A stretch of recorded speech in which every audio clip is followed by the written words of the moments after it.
Hello, my name is Jessica Brumit, and I'm going to be telling you about the Mexican creation myth, also known as the Aztec creation myth.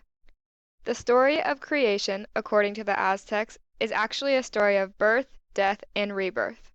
When the world is destroyed, it's born again through the sacrifice of one of the gods. The legend of the five suns are the five births of the earth. In the beginning, the dual god, Omotuchetli and Omochuhetl, created itself.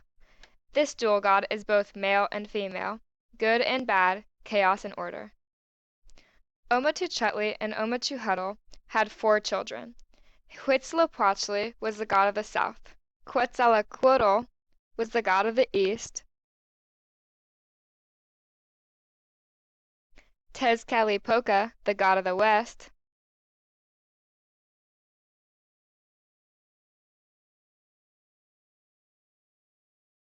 And Zipitotec, the god of the north.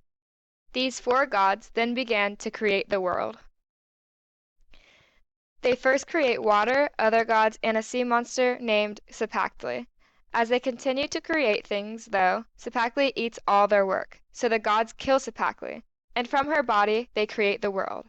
Her head becomes the heavens, her middle body becomes the earth, and her tail becomes the underworld. The 5 suns play a very important role in the Aztec and Mexican creation myth. The suns cannot just be created, but the sacrifice of a god must occur. The first sun was created when Tezcatlipoca was chosen to sacrifice himself. He was not powerful enough to shine bright, so he only became half a sun. During this time, giants were created from ashes. A sibling rivalry grew between Quetzalcoatl and his brother, the mighty sun. Quetzalcoatl knocked the sun out of the sky. With no sun, the world was totally black. In his anger, Tezcatlipoca sent jaguars to destroy the giants. The second sun was created when Quetzalcoatl took over and became the sun. Humans were created during this time. After a while, the humans on the earth grew less and less civilized. They stopped showing honor for the gods. Out of revenge, Tezcatlipoca turned all the humans into monkeys. Quetzalcoatl sent a hurricane to blow all the monkeys away because he was angry. That's when the second sun became known as the Wind Sun. He stepped down as the sun to help create new people. Tlaloc was one of the earliest creations of the gods. He was the god of rain and water. He became the next sun. Tezcatlipoca stole Tlaloc's wife, Quetzalcoatl. Out of grief, he refused to send rain. A drought occurred on earth. The people begged for rain, and out of rage, Tlaloc made it rain fire, burning away this version of earth.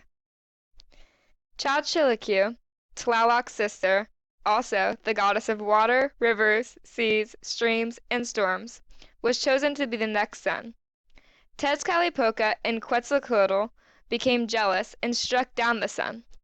As she fell, the sky opened and water flooded the earth. Everything was destroyed once again.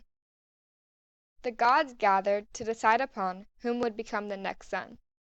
The proud god Techuchitlicatli offered himself, but the other gods preferred to have Nanahuatzin as their son. They built a fire, and whoever was to become the next sun would jump into the fire. At the last minute, Techuchitlicatli was too afraid to jump in. The brave and humble Nanahuatzin jumped into the fire, sacrificing himself to become a sun. Techuchitlicatli became jealous and jumped after Nanahuatzin into the fire. 2 suns began to rise in the east, one as Techuchitlicatli and the other as Nanahuatzin.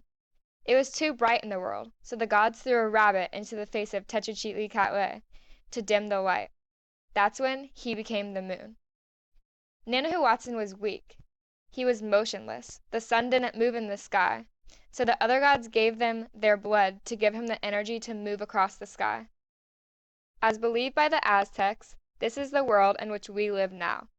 They also believed that this world will come to an end by massive earthquakes.